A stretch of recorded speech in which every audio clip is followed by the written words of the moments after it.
What's your first week of van life been like? Wet. Hey, what's up guys? My name is Kale. I'm a filmmaker and a surfer. That's Emma back there, and we've just spent our first week living in the van on the road. So I wanted to share that experience with you.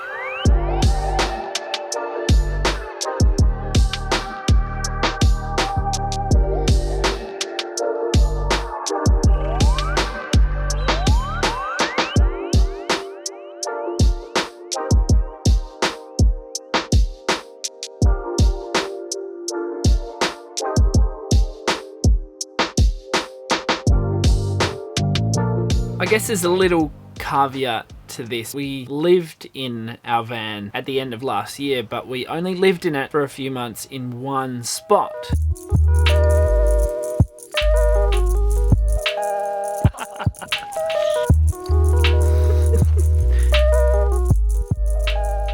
We saw a snake, we surfed a sand barrel, and then we got lost in the sand dunes. But we're all good. We just pulled up for the day into a campsite. Not a bad little setup.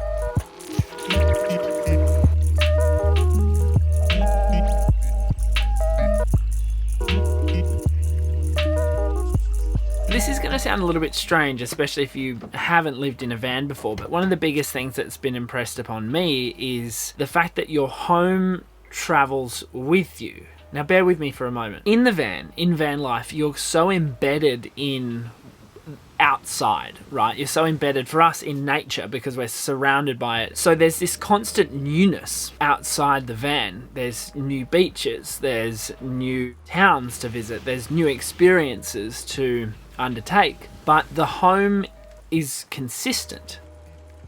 And I don't think there's ever really that combination of things. There's always, with newness in the external, newness in nature and whatnot, there's often a newness in where you stay, how you stay, you know, your accommodation changes and whatnot. But having the van with you the whole time is a much more warming experience. That's going to be really key for maintaining, you know, a sense of security. We can be at a new beach, we can be in a rainforest, and yet just a stone's throw away, we can walk back into our same home and put up all the shades and whatnot, and we could be anywhere.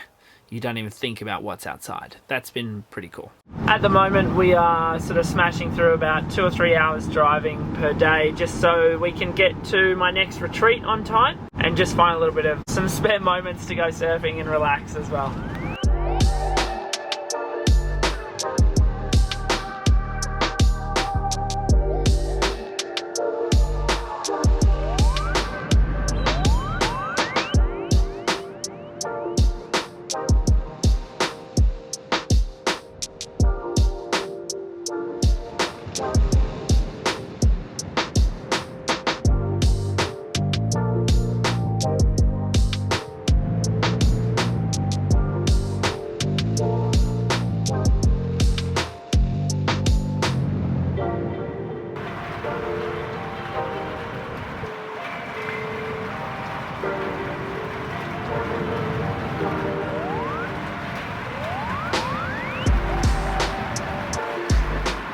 Wow.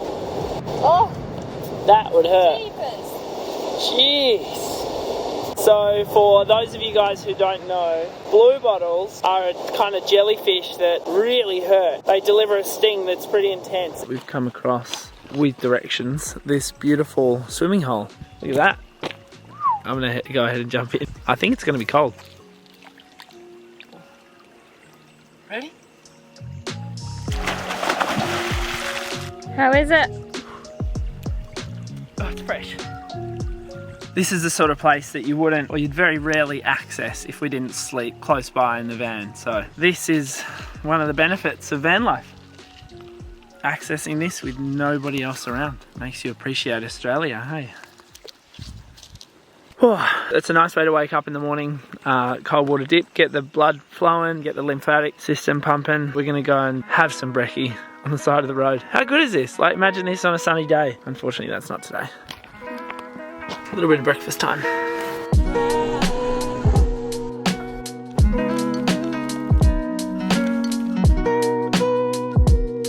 I'm really glad that we actually spent, you know, the time and the money to create a comfortable space. Especially this week with the weather being so incredibly shite.